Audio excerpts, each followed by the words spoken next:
Hasta ahora los anatomistas que precisamente se ocupan de la estructura del organismo habían olvidado la fascia.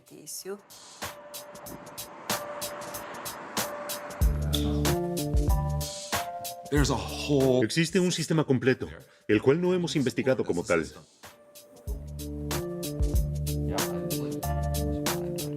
En la neurología, la percepción del cuerpo, la transmisión de la fuerza, la potencia del movimiento, la cicatrización de heridas, casi no hay área donde la fascia no desempeñe un papel significativo y desde la perspectiva actual a menudo es sorprendente.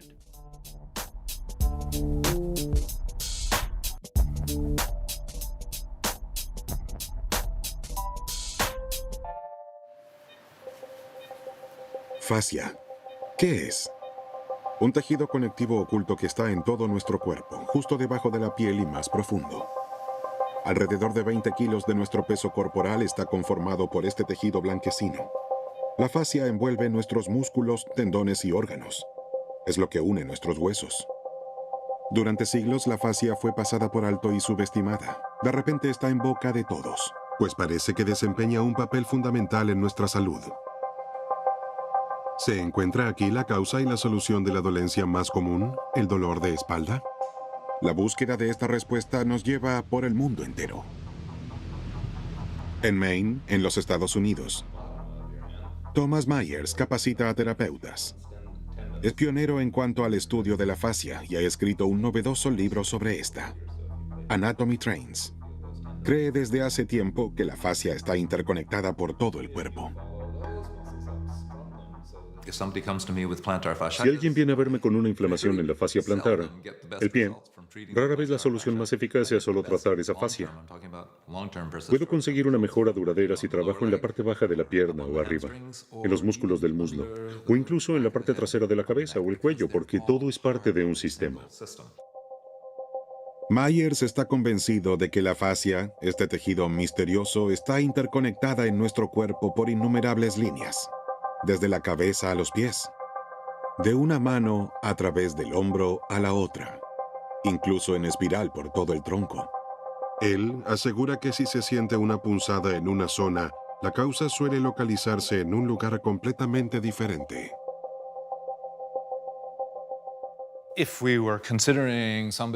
Hay muchas causas diferentes del dolor en la zona lumbar inferior.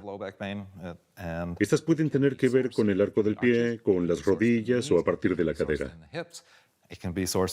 Puede bajar desde los hombros. Observen el gran triángulo entre los hombros y la parte baja de la espalda, es decir, todo está unido. También observamos cómo se comporta la espalda cuando se inclina hacia adelante. Inclínate más hacia adelante. Queremos ver si las apófisis espinosas se alejan cuando están bloqueadas facialmente en una región. Puede ser difícil para la cámara tomar esto. Está bloqueada entre L2 y L3. Cuando intento solucionar un problema en la zona lumbar, no puedo permitirme en absoluto dejar de observar todo, porque no sé dónde está la causa del problema. La biotenseguridad, es decir, la tensión de todo el sistema facial, hace visible el problema tal vez en la región lumbar, porque allí todos tenemos un punto débil. Pero eso no significa que el problema también tenga su origen allí. Tengo que ver en conjunto si realmente quiero suprimir el dolor permanentemente. Anatomy Trains es la Biblia de los terapeutas en todo el mundo. Sin embargo, ¿qué hay de cierto en estas curativas líneas de las que habla Myers? Aún falta la prueba científica. En Frankfurt del Meno, el científico deportivo Jan Wilke está tras la pista. Quiere averiguar si existen realmente estas cadenas anatómicas de Myers. Para probar la línea dorsal de Myers, Wilke realiza una serie de experimentos. Si se mueve la articulación del tobillo, la fascia en realidad también tendría que moverse en la parte superior del muslo. Y efectivamente, el ultrasonido muestra un leve deslizamiento de la fascia. Al menos los primeros resultados de nuestros diagnósticos piloto parecen ser así. Si muevo algo allá abajo, es decir, si estiro los músculos de la pantorrilla, también parece detectarse un efecto de tensión en la musculatura de la parte posterior del muslo. El segundo experimento es aún más importante. La prueba de la conexión facial entre la columna cervical y la pierna. En el medio se encuentra toda la espalda. Primero se prueba la movilidad de la columna cervical, luego se estira la pierna. ¿Qué efectos tiene este estiramiento sobre la columna cervical? Wilke quiere averiguarlo.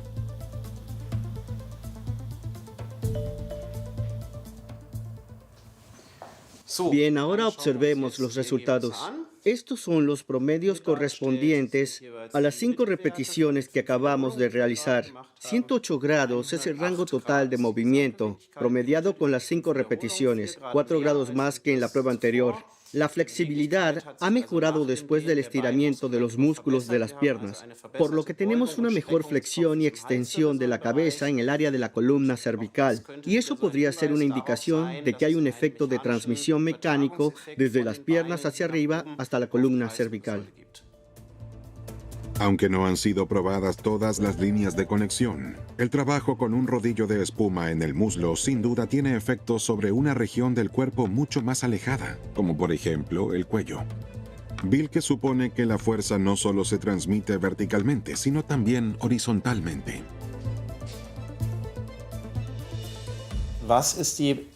¿Qué relevancia tiene en la práctica? Porque ese es el objetivo último de la investigación, cómo aplicarlo en la práctica. Ver si puede ser una alternativa factible para el médico y el fisioterapeuta, o incluso para el paciente, que al estirar en casa tiene que centrarse en trabajar la tensión del cuello, en la zona de la columna cervical, o si no quiere, puede trabajar quizá el área del tronco de las piernas, y lograr resultados mediante un efecto de transmisión. Él, Jean-Claude Guimberteau, es el primero que hace visible lo que Myers y Wilke examinan con las manos y con instrumentos de medición. Este cirujano de mano de Bordeaux descubrió durante sus innumerables operaciones la fascinante red en todo el cuerpo. En las cirugías se ve todos los días cómo se deslizan las capas de tejido conectivo. Pero ¿cómo funciona este deslizamiento interconectado? Una pregunta que nadie ha respondido hasta ahora. Yo quería saber cómo funcionaba para poder reconstruir mejor los tendones, porque los tendones también son tejido conectivo.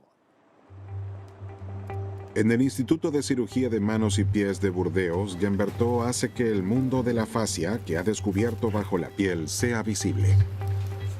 Con una cámara especial filma el tejido en el cuerpo vivo. Sus imágenes han cambiado la ciencia y la percepción de la fascia. ¿En las fibras? ¿El sistema? Se ve aparentemente caótico, pero no lo es, ya que hace posible la vida, una física perfecta. Cuanto más investigamos, más comprenderemos las fascias y su estructura. Y esto abrirá nuevas posibilidades terapéuticas.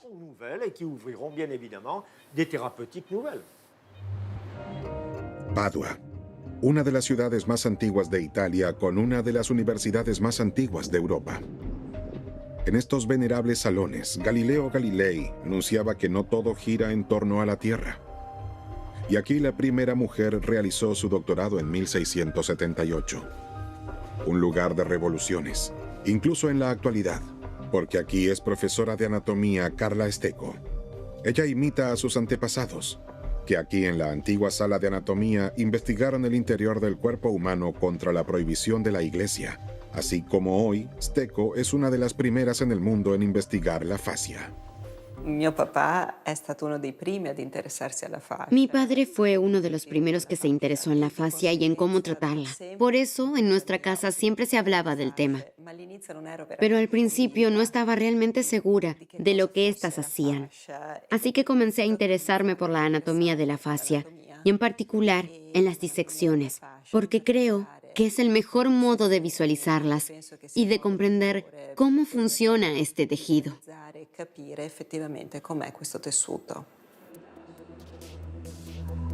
Antes de la disección que llevará a cabo hoy en el aula de anatomía de su facultad, Carla Esteco explica a sus estudiantes qué es el tejido facial usando de ejemplo un pomelo.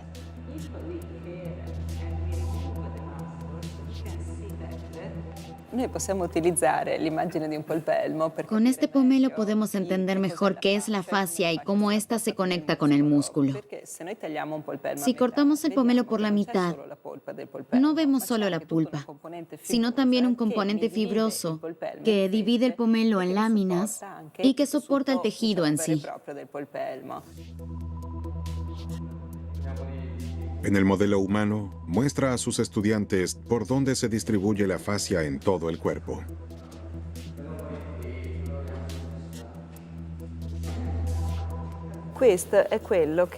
Estas son las fascias. Es el tejido conectivo laxo que me permite desplazarme de un nivel a otro. ¿Ven que esta estructura es bastante fluida? ¿Que puede moverse fácilmente? Vean cómo puedo entrar.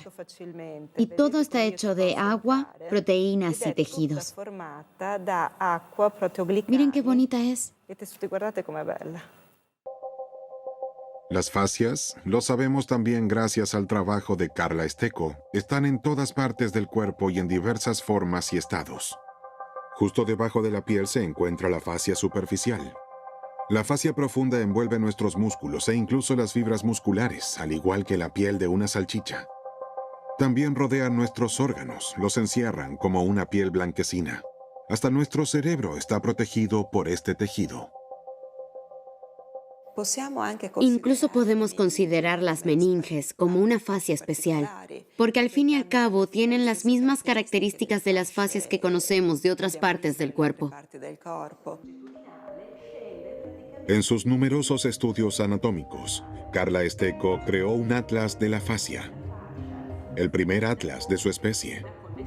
Sus hallazgos son revolucionarios.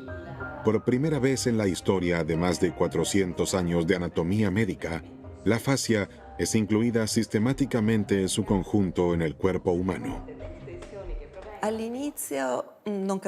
Al principio no entendía nada. En las primeras disecciones todo parecía ser un desastre y no veía una imagen clara. Entonces, paulatinamente, entendí cómo buscar y localizar la fascia. Ahora está bastante claro qué es la fascia. Eso quise mostrar en mi atlas.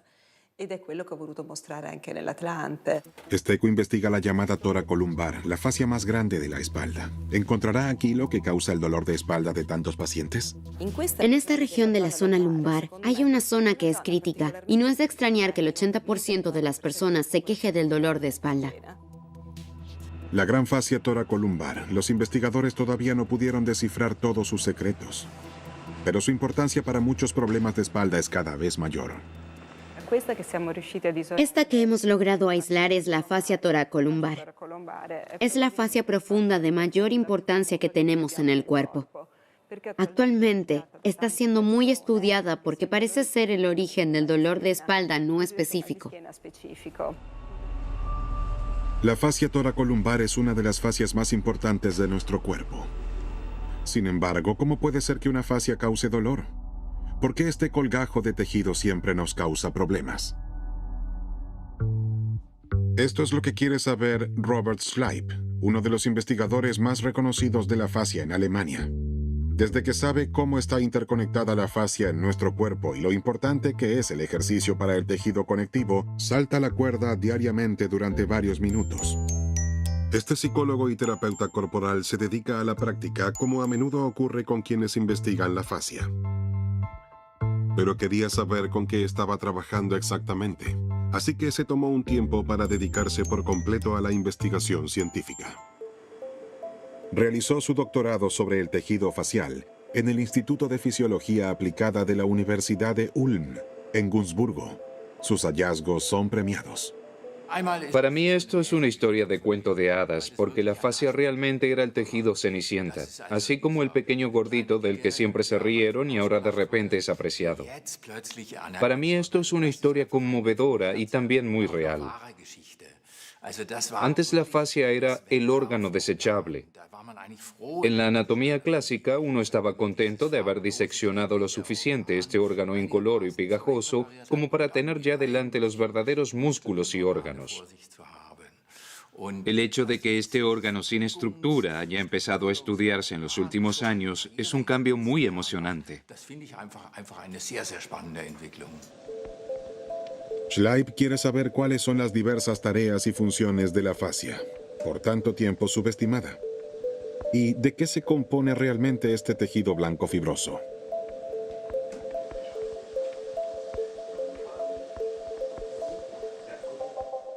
La fascia está compuesta de fibroblastos y de una estructura circundante que se denomina matriz. Los fibroblastos son las células del tejido conectivo.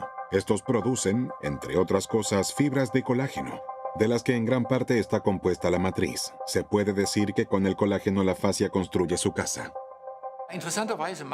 Curiosamente, en el tejido conectivo facial, las células constituyen solo una pequeña parte del volumen, pero generan una gran parte del resto. Así que me gusta compararlo con las hormigas que han construido juntas un gran hormiguero, a pesar de que ellas mismas constituyen menos del 10% del volumen. Junto con su colega en la investigación, Werner Klingler de Ulm, Robert Schleib sigue el rastro de los fibroblastos, el versátil componente del tejido conectivo. Con su producción de colágeno pueden tener un efecto curativo. Si nos cortamos, entonces cierran la herida.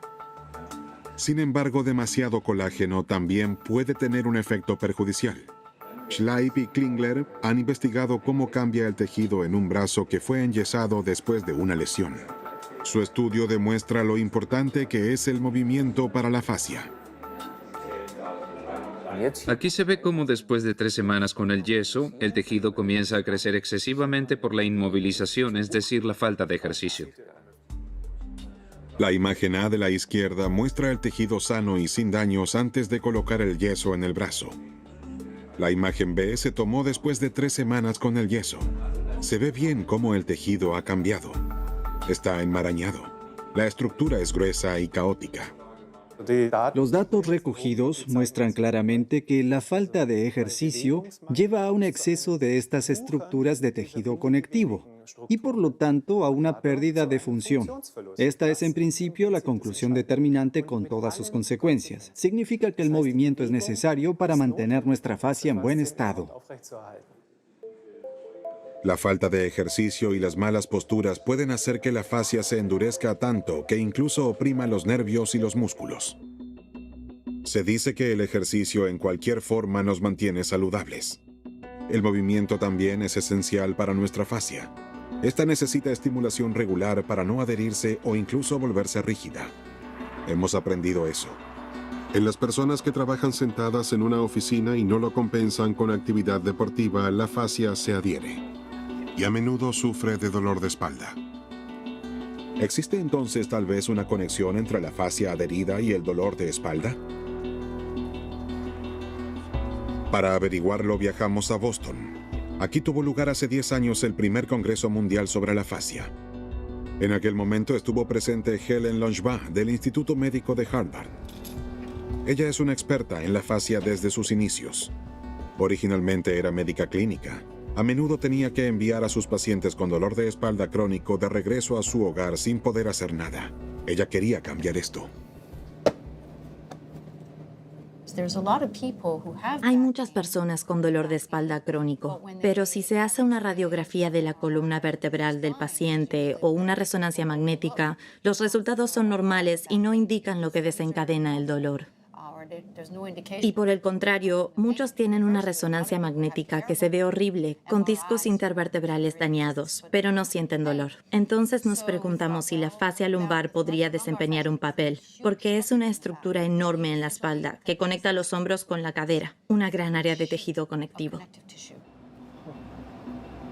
Lo que aclara la imagen de ultrasonido del brazo también se aplica a la fascia en la zona de la espalda. Para descubrir la causa de dolor de espalda no específico, Langevin compara el tejido en pacientes con dolor de espalda y sin este, y observa una diferencia en la lubricidad.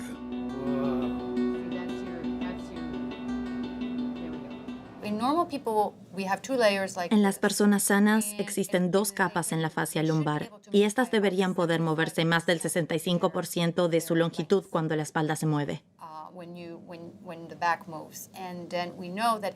Pero sabemos que este movimiento se reduce a la mitad de la longitud en personas con dolor de espalda. Así que las capas pueden deslizarse menos. Al igual que su colega Schleip, Langevin también responsabiliza de ello a las células del tejido conectivo. Cada vez que éstas producen demasiado colágeno, el deslizamiento es más difícil.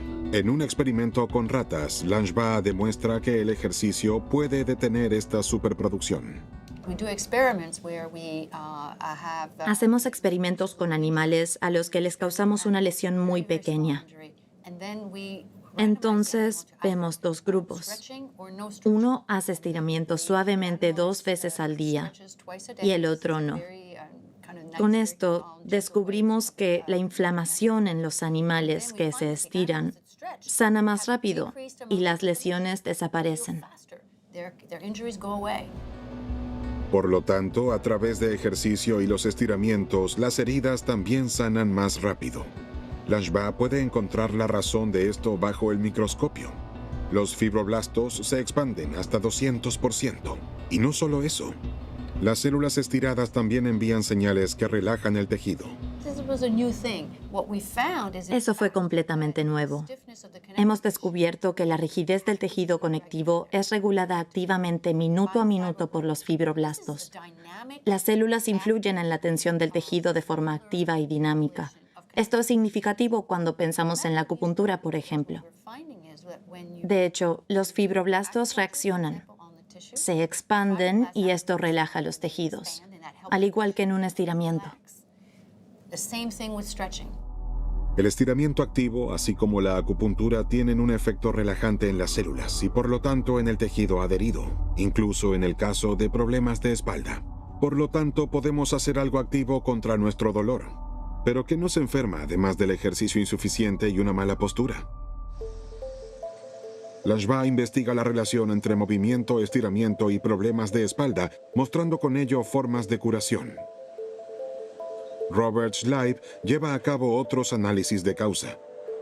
Para sus experimentos, Schleip estira fragmentos de fascia en un aparato.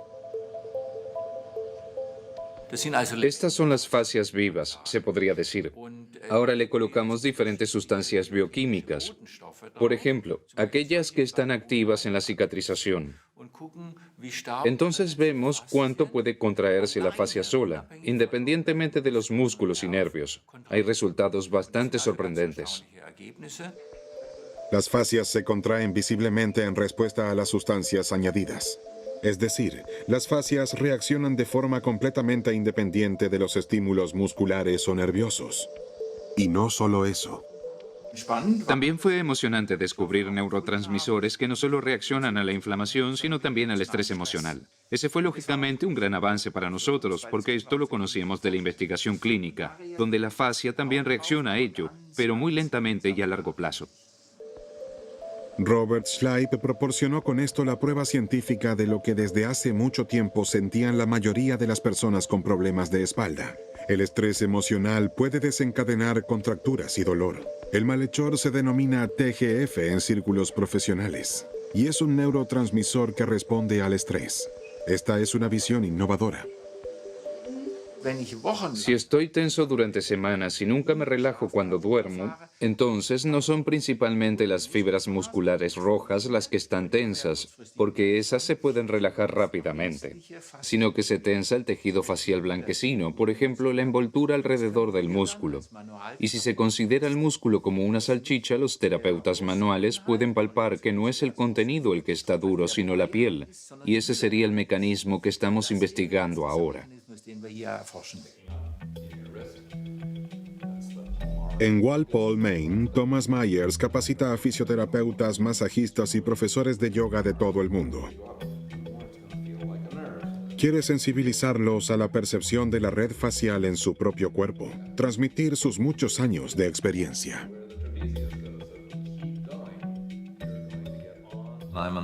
Soy autodidacta y he aprendido todo por mí mismo con la ayuda de mis estudiantes y muchas buenas personas. Pero quería aprenderlo todo sobre la fascia. Y en la década de 1970 había poca literatura sobre la fascia. Hasta el día de hoy, Myers está fascinado con el tejido facial como una red que se extiende por el cuerpo entero. Se ocupa de que tengamos una sensación de nuestro cuerpo, de que todo esté en el lugar correcto y nos sostenga. Eso es lo que la investigación facial llama biotensegridad, una red de tensión interna que funciona perfectamente. La biotensegridad, la tensión, es un modo de construcción que explica mucho mejor cómo funciona la fascia como un sistema. Aquí en el modelo se observa que son solo varillas y bandas elásticas. Y las partes están dispuestas de modo tal que ninguna varilla toque a la otra. Todas se mantienen en su lugar por las bandas elásticas. Imagínense un modelo de esqueleto típico. Allí los huesos están conectados entre sí. Automáticamente piensa, dentro de mí hay un esqueleto y este se mueve por los músculos individuales, como los cables de una grúa que mueven la grúa. Pero no es así. Los huesos se deslizan en el tejido conectivo. Y si hiciera desaparecer de repente todo el tejido blando del cuerpo, entonces los huesos caerían al suelo estrepitosamente. Este es un modelo de contraste espléndido para nuestro pensamiento clásico de la columna vertebral. El modelo con el esqueleto como estructura de soporte. Creemos que la columna vertebral, como el sostén de la tienda de campaña, soportaría la blanda tienda. Así nos imaginábamos la columna vertebral hasta hace poco, y tenemos un hermoso modelo de contraste tensegral. Aquí se ve también los elementos vertebrales, pero no descansan en ningún lado uno encima del otro ni se presionan entre sí, sino que están suspendidos. Y si los elementos faciales, como estas gomitas elásticas, tienen una buena tensión elástica previa, una única vértebra puede desgastarse y aún así uno podría mantenerse erguido y ser la reina de la salsa de Cuba. La columna vertebral misma no siempre es la causa del dolor de espalda crónico. También contribuyen a ello la mala postura, la falta de movimiento y el estrés. Para mantener nuestro tejido saludable tenemos que movernos. Y se necesita otro componente importante más, el agua. El tejido conectivo elástico es un gran depósito de agua. En esto está quizás el mayor secreto de la fascia. Dependiendo de la edad, el tejido conectivo está compuesto por un 70% de agua. Y las células del tejido conectivo, los fibroblastos, también son importantes para la fijación del agua. En Padua, la profesora de anatomía Carla Estecco identificó diferentes funciones de los fibroblastos. Aquí podemos reconocer dos células. Las dos son fibroblastos, pero tienen funciones completamente diferentes. Mientras esta célula probablemente produzca colágeno, en la otra célula se encuentran estos pequeños puntos. Si lo ampliamos, vemos el interior de la célula y sobre todo estos pequeños puntos. Esto es el ácido hialurónico. Entonces podemos observar cómo las dos células producen sustancias diferentes.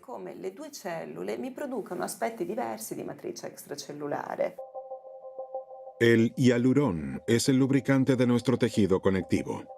La molécula forma más moléculas, grandes y pequeñas. Se bifurca y ramifica, y así se convierte en una especie de estructura de esponja que puede fijar gran cantidad de agua. Mientras menos hialurón una a nuestro tejido, peor será nuestra movilidad. Antonio Estecco, el hermano de Carla, trabaja como consultor en la Escuela Universitaria de Medicina de Nueva York y lleva a cabo investigaciones sobre el ácido hialurónico. En el músculo del muslo muestra cómo se puede detectar el contenido de hialurón muy por debajo de la piel. Aquí observamos la piel inferior y aquí vemos la piel, la grasa, la fascia superficial, la fascia profunda. Y en la fascia profunda se encuentran, como podemos ver, diferentes capas de tejido conectivo. Entre cada capa encontramos ácido hialurónico, Y aquí, en esta región, tenemos más espacio negro y eso significa que aquí hay más ácido hialurónico. Si no hay suficiente humedad, entonces el tejido se vuelve rugoso y quebradizo, como una toalla que se roza entre sí. El ácido hialurónico se asegura de que todo funcione sin problemas. En Ulm, Klingler y Schleip también siguen tras la pista del ácido hialurónico. Están investigando terapias que pueden mejorar la concentración de humedad y con ello se pueda mejorar el deslizamiento de la fascia. Primero miden cuánta agua hay en el tejido. Esperamos que después de un tratamiento de estiramiento así, aumente nuevamente la concentración de agua. Y lo bueno es que podemos suponer que mediante este intercambio de agua tisular también se intercambian sustancias inflamatorias y el tejido se limpia. La medición indica un alto contenido de agua. Con un dispositivo especial, Schleip presiona de manera firme y constante las fascias en la espalda. Estos antiguos masajes del tejido conectivo, o Rolfing, son los más eficientes que hemos encontrado y probado hasta ahora. En este método de trabajo corporal, uno aplica muy lentamente una fuerte presión sobre la piel. Luego se imagina una esponja de la cual se exprime lentamente el agua existente, y de tal manera que cada poro se vacíe. Y esto, por supuesto, se hace muy lentamente. Los valores medidos prueban que a través de la terapia manual dirigida, las reservas de agua en la fascia se pueden reponer y volver a hacerla flexible. Esto fue antes de un tratamiento. Aquí se ve cómo exprimimos el agua como una esponja. Cuando detuvimos el tratamiento mecánico, finalmente el tejido se volvió a llenar de agua. Aquí tuvimos resultados interesantes. Si hacíamos esto lo suficientemente fuerte, la esponja estaba más húmeda que antes de todo el tratamiento. Eso significa que se escurre de la esponja el agua estancada existente. Y si se presiona lo suficientemente fuerte varias veces, entonces la esponja está aún más húmeda que antes. Eso, por supuesto, que es interesante para nosotros. Durante el masaje, pero también por el movimiento, las fibras de colágeno se realinean. Los fibroblastos producen ácido hialurónico nuevo. El agua vieja se reemplaza por nueva. La fascia puede volver a deslizarse mejor. Con el masaje se estimula el metabolismo, pero el movimiento propio aporta mucha más dinámica al tejido. Mediante el movimiento propio, se llega a un aumento de temperatura. Esto es, en sí mismo, un estímulo para el metabolismo. Por cada grado Celsius de calentamiento, hay un 1% más de actividad enzimática. Con ejercicio regular, los fibroblastos comienzan la producción de colágeno nuevo en solo 3 días y, por lo tanto, aflojan la fascia enmarañada. Sin embargo, puede demorar un año hasta que el tejido adherido se regenere completamente. Si realizo deportes, produzco microheridas en telarañas que se han formado durante la noche. Y, por ejemplo, después de hacer deporte, debería pensar que debo hacer una pausa algún día, 2 o 3 días. Y luego también cuán alto debe ser el esfuerzo para que las células constructoras, los fibroblastos, sean estimulados. Se entreteja un nuevo colágeno elástico más joven en mi fascia lumbar o en mi tendón de Aquiles. Así es que el cambio justo entre el esfuerzo intenso y luego como máximo 2 o 3 días de descanso sería ideal. La fascia tiene una importancia innegable para la salud y el bienestar. La investigación internacional de la fascia ha demostrado que la relajación y el estiramiento de nuestro tejido conectivo contribuye a aliviar los problemas de espalda. Pero, ¿cómo ayudan los antiguos métodos de curación? Helen Langevin quiere comprender la relación entre la acupuntura y la fascia.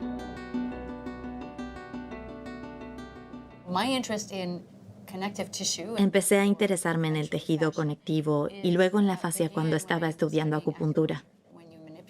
Si trabajas con una aguja de acupuntura, debes insertar la aguja y luego girarla suavemente hacia adelante y hacia atrás, con un poco de presión. Y luego, como acupunturista, sientes que el tejido se aprieta alrededor de la aguja. Esto despertó mi interés. Esto es importante para el funcionamiento de la acupuntura. Nadie había investigado esto antes. ¿Es solo una sensación de que algo retiene la aguja al introducirla y sacarla, o hay realmente una reacción en el tejido conectivo? Eso es exactamente lo que quería saber Langevin. Nos preguntamos primero, ¿puede medirse? ¿Puedes medir lo que sientes? Así que hicimos experimentos sobre cómo un robot introduce una aguja. La gira de un lado a otro y luego la saca. Y medimos la fuerza necesaria para sacar la aguja. Entonces, si el tejido realmente se sujeta a la aguja, el esfuerzo debería ser mayor. Y pudimos probarlo. Cada vez que se introduce y se saca la aguja, el colágeno se enreda como un espagueti alrededor de un tenedor. La sensación de resistencia que los terapeutas han sentido durante tanto tiempo ahora tiene una explicación científica. Además, incluso desde unos pocos centímetros de distancia, los fibroblastos reaccionan ante la aguja. Un efecto que también es visible en la imagen de ultrasonido. Pero, ¿qué provoca exactamente la aguja de acupuntura en la fascia? ¿Y podrían el mecanismo de la fascia y los fibroblastos explicar también el efecto analgésico del tratamiento de acupuntura? Los fibroblastos, que están a unos pocos centímetros de distancia, no solo los que están directamente en la aguja, se extienden, reaccionan, lo que relaja el tejido. Y hay algo más que nos ha interesado. Se libera una sustancia llamada ATP. El ATP es una sustancia mensajera que puede tener algo que ver con el efecto analgésico de la acupuntura.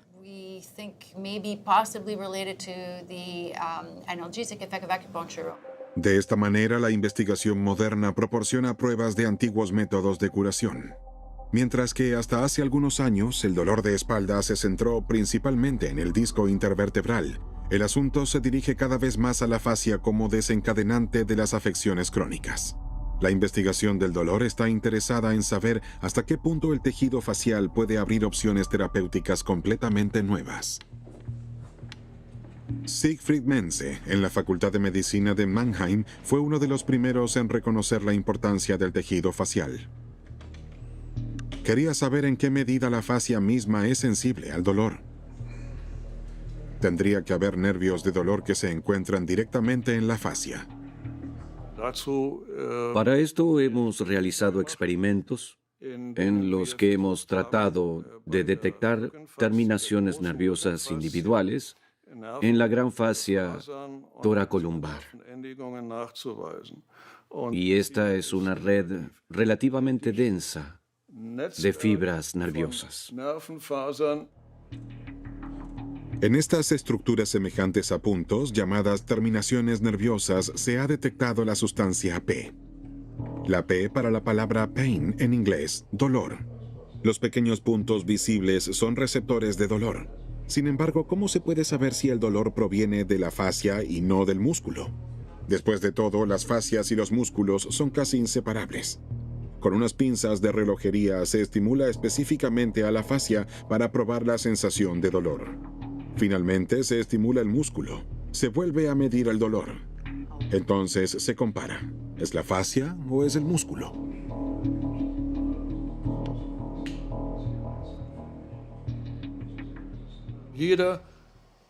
Cada barra vertical es una señal eléctrica. Y aquí tenemos esta rata anestesiada. He hecho una demostración con este estímulo de las pinzas. Hemos apretado la fascia y, como se puede ver ahora, surgen estas señales eléctricas a una frecuencia mucho más alta.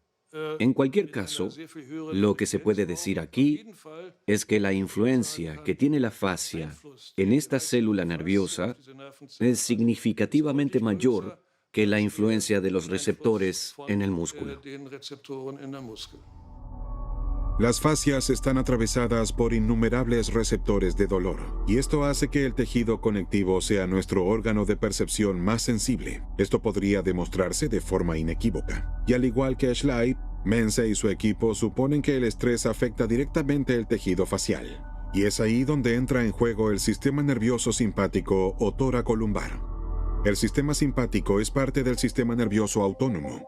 Desde el cerebro, pasando por la médula espinal, lleva a prácticamente todos los órganos. No podemos controlarlo. Cuando estamos estresados, se activa y programa nuestro cuerpo para luchar o huir, al igual que en los tiempos primitivos. Luego nos aumenta el pulso, nos sudan las manos y nos tiembla la voz. Pero ¿cómo puede influir en el tejido facial? Mense también pudo demostrarlo. Esta es una imagen típica que ha confirmado nuestra suposición de que estas fibras se producen realmente en la fascia.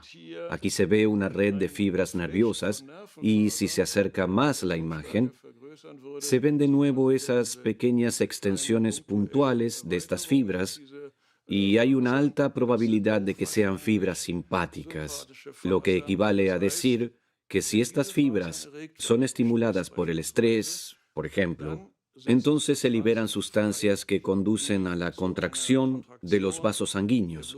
Y este sería uno de los mecanismos que podría explicar por qué los pacientes dicen que el dolor de espalda aumenta cuando están bajo estrés. En los últimos años, la fascia ha pasado inesperadamente de ser un actor secundario a ser un actor principal fascinante. La ciencia deposita grandes esperanzas en la investigación facial. También para la oncología.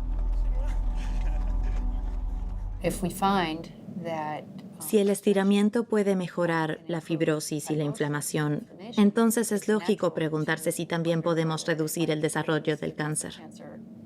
Eso estamos investigando ahora.